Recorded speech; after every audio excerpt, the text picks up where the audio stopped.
So how do we measure up against other countries for which data is available? So looking first at major depressive disorder or depression, we don't do too badly. If you look at USA, Europe, Australia even, we are about half the rates compared to these countries. Alcohol abuse, similarly not too bad. Compared to some of the other developed nations, we are maybe about a third, a quarter. So the interesting finding in that study, and I think so far the authors haven't come out to explain why, is that we tend to have a slightly higher rate of obsessive compulsive disorder. I think this also got a fair bit of press coverage when the results were released some years back. So compared to other nations, we seem to be doing a little bit worse in terms of OCD. Sorry. So other than the issues that were fleshed out in this study, I guess some of the other mental health conditions that have got quite a bit of concern among the policymakers, I guess first would be dementia. In a separate study, the Well-Being in Singapore Elderly study published in 2013, it was reported that 1 in 10 elderly Singaporean aged 65 and above will develop dementia. So you can imagine how big a burden that will be given our graying population. So the thing about dementia is that it doesn't only impact the person suffering from dementia. Very often, it also imposes a burden, a caregiving burden on other caregivers. And although dementia is commonly portrayed as a condition of memory deficits, memory loss, very often we also see a lot of behavioral, psychiatric symptoms associated with dementia, and these can be quite distressing for caregivers as well. On the opposite end of the age spectrum, another very worrying trend that was identified last year by the SOS Singapore was that although the suicide rate in Singapore has fallen in 2015, in the same year, the number of suicides among teens was the highest since year 2000. So this has put quite a bit of spotlight on the stresses that our young people are facing currently. So recently it was also announced that the Interministerial Nurture SG Task Force is going to put more efforts on building up the social emotional capacities of our young people, young children, building up resilience in young people, putting more efforts in building up peer support networks within schools themselves to identify young people who may be suffering from mental stresses. And recently there's also been an announcement that there's an interagency research workforce, task force set up to look at issues surrounding suicidal behaviors or suicidal thoughts among young people. So I guess these are some of the, I would say, key issues in terms of our population currently.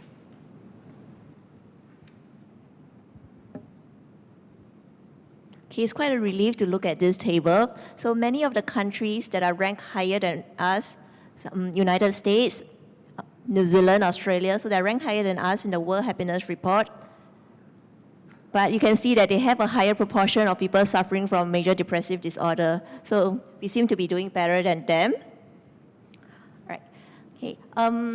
Many people believe that their happiness is closely tied to material affluence, how much you have, how rich you are. Okay.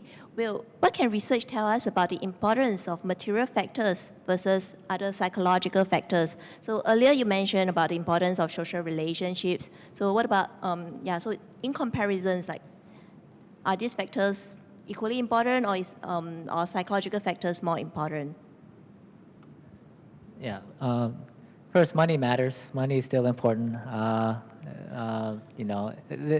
But it depends on it depends on how you measure well-being, right? So earlier I presented, when I talk about SWB, I talked about the affective components and the cognitive components. And cognitive components, we said, is like life satisfaction, life evaluation. So if that's how you measure happiness, then income is one of the strongest predictors of that. Because the thing is, when you're thinking about how satisfied you are with life, or you're evaluating your life on this ladder, for example, best possible, worst possible, you start thinking about the conditions of your life, the circumstances, and if you make a lot of money, your circumstances are going to be a lot better than if you're very poor, right? That's just the truth. So if we're measuring happiness in terms of our life satisfaction, then income is a really strong predictor. But if we're talking about well-being in terms of our emotions, so positive emotions, our positive feelings, like actually feeling happy and joyful day to day, then actually what's more important than income is social relationships, social support, right? Like I said, having people that you can actually enjoy life with. So, and this is like all around the world, right? All around the world, like people who have social support on a day-to-day basis, they experience more positive emotions than people who don't have any social support. And one researcher estimates that, if we look at like the proportion of the population that has social support, because not everybody in the population will say that they have somebody that they can count on, right? So if we just increase the proportion of people in the population who have social support, if we just increase that by 10 percentage points, the impact on life satisfaction will be the same as if we doubled our GDP per capita. So it's significant, right? Like having the relationships in life are significant. And there are other aspects of social relationships that contribute to well-being. So feeling respected. Actually, they asked this question in survey studies, as you know. How much, like, do you feel respected, like in your day-to-day life? And this is actually something that around the world contributes to positive emotions and negative emotions. So if you go to work and you feel disrespected by your supervisor, or you feel disrespected by your colleagues, you're going to be really unhappy, like on a day-to-day basis. So feeling respect right, is something that contributes to positive emotions and also reduces negative emotions on a day-to-day basis. And then the other factor that again highlights how important our social relationships are is generosity. So they actually look at, like, in each country the proportion of people who donate money to charity, and the level of generosity in a country predicts well-being even after you control for income. So it's not just that generous countries are wealthy countries, but even taking that into account, in a society that's more generous, people are happier than in societies where people are less generous. So that is an important factor beyond income. Having autonomy, so basically being able to choose what you want to do in life, is an important predictor of well-being, also above and beyond income, right? So especially like when it comes to work, right? Doing something that you feel like you really want to do, that this is something that I'm really good at, right? That you're using the skills that you feel like, yeah, this is what I was put on this planet to do. Like that predicts well-being above and beyond the money that you make. So there are other things besides material wealth, but I do want to just sort of back up and say that that at the end of the day, social relationships are important. Autonomy is important. Money still has an effect on well-being above and beyond just meeting basic needs. So yes, we need money to buy food. We need money to pay for housing. But if you look at, there's a leveling off effect, right? Like at some point, making so much money is not going to make you that much happier. But that leveling off effect occurs at a much higher level, which means that people are doing more with money than just feeding themselves, right? And so some of the latest research shows that, it's how you spend the money that also matters, right? So if you spend money on experiences, like going to a concert, or some event where you spend time with friends and family, that will actually contribute more to your happiness than spending money on a material thing like a nice pair of jeans or a nice pair of shoes or something like that. And part of the reason for that is like when you remember the good experience that you had, that actually puts you in a better mood than just remembering the nice pair of jeans that you bought. At some point, the pair of jeans gets really old, right? And also the other thing is when you spend money on experiences, you have something fun to share with other people, right? Like when you buy a new pair of jeans, that's not gonna engage much conversation from your friends and family, right? So there's research showing that spending money on experiences rather than material things makes people happier, and then spending money on other people rather than yourself also actually contributes to our well-being. So So I think money is still important, right? It's just that how you choose to spend it is a big factor in how it contributes to your happiness. Okay, thank you. So we can see that yes, money is important for our happiness, okay, but it also depends on which component of well-being you're talking about. Is it life satisfaction or positive emotions? Right? So money is more important for life satisfaction, whereas other factors like respect, having autonomy will be more important for your emotions. Right? So money is also important depending on who you spend it on. Is it yourself or others? Okay? And what you spend it on. Okay, but what about for persons with mental illnesses? Would these factors matter to them as well? Is it meaningful to discuss well-being in persons with mental illnesses? My very quick and clear answer is definitely yes. I guess persons with mental illnesses have the vast majority of them have the same capacity to experience positive emotions, have the capacity to enjoy money. We all enjoy money, right?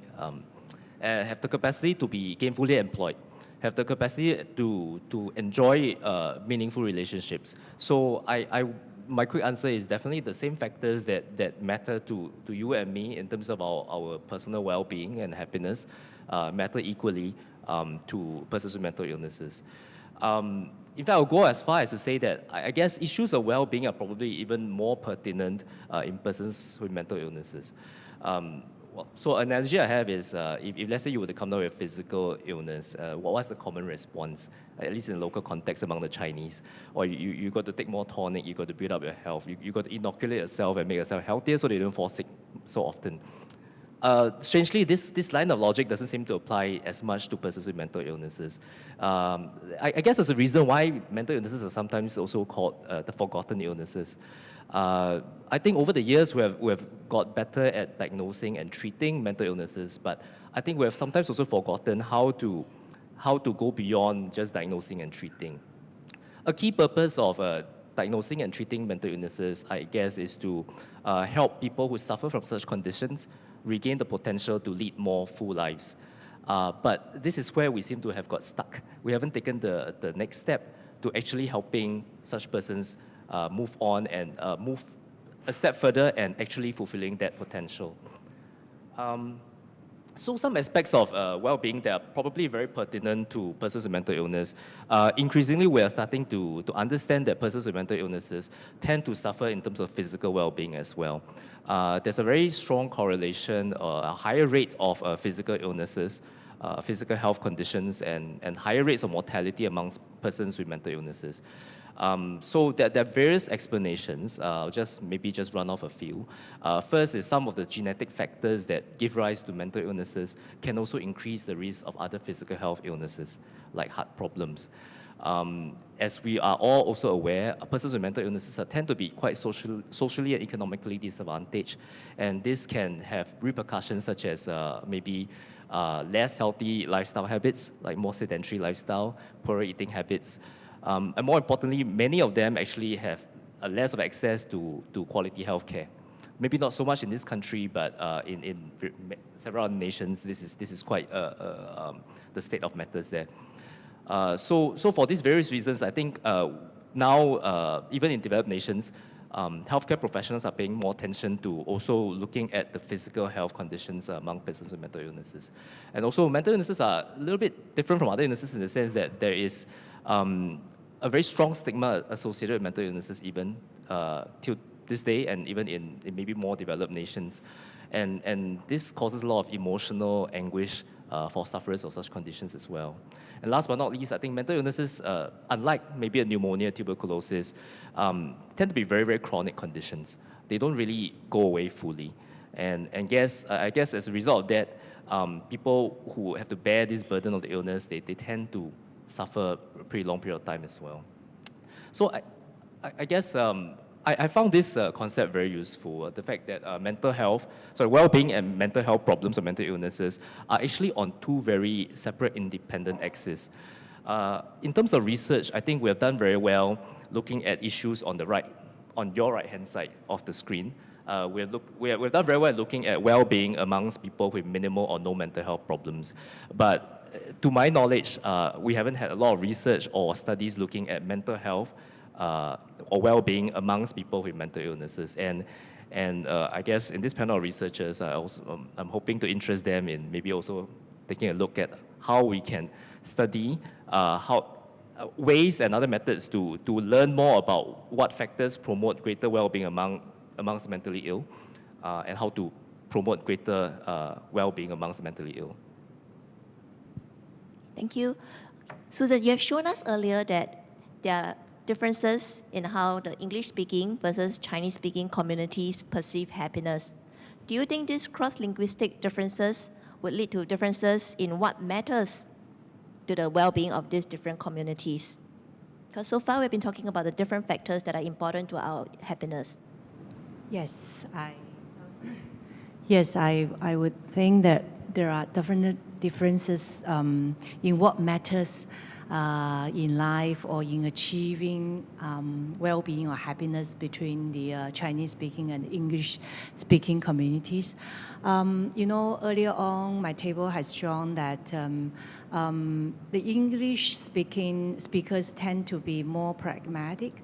They think that, happiness can be achieved. There are certain measures, as the scholars, researchers have shown, that, social support, money, job securities, all those external factors contribute to a person's well-being. So that's why from the writing by the English speakers, you can see that their approach to well-being is mainly a pragmatic approach. It can be achieved, it can be measured, and that's the reason that happiness well-being studies are initiated by the Western countries. Whereas if you look at the Eastern countries and Chinese-speaking community, for example, you notice that to them, happiness is not something that is very measurable from external perspective. It's more internally driven. It's I feel whether I can be happy or whether this feel is from the heart, the bottom of my heart, rather than someone else. Or yes, even though in the collective, in Chinese culture is more collectivism driven, they still, the interpersonal relationship contributes to it, but it still is within yourself. So generally speaking, they are more idealistically driven when it comes to happiness or well-being, and that's why that to me, I would think that is to measure the happiness within the Chinese community is harder as compared to the English community. And also there are also scholars who have found that individualism is more conducive or positive correlated to the well-being. But my study do not really feel so. In fact, if you look at the writing, the two type, the articles, you notice that in fact Chinese-speaking community seems to be more happy, more positive towards happiness as compared to the English one. So generally, English-speaking community seems to enjoy the life in a more physical sense, and more enjoying, like presently I want to be happy. Whereas for the Chinese speakers, they tend to be more, their account of happiness is more solemn. They are more introspective. They are trying to do a soul searching. What they emphasize on is more something that is spiritually, cultivating and psychologically transcendent, a kind of happiness. So it's quite hard to measure. So that's why it also matters. So, where external factors contribute more for the well-being of the English-speaking communities, they may not be so effective if you want to raise the index within the Chinese-speaking community.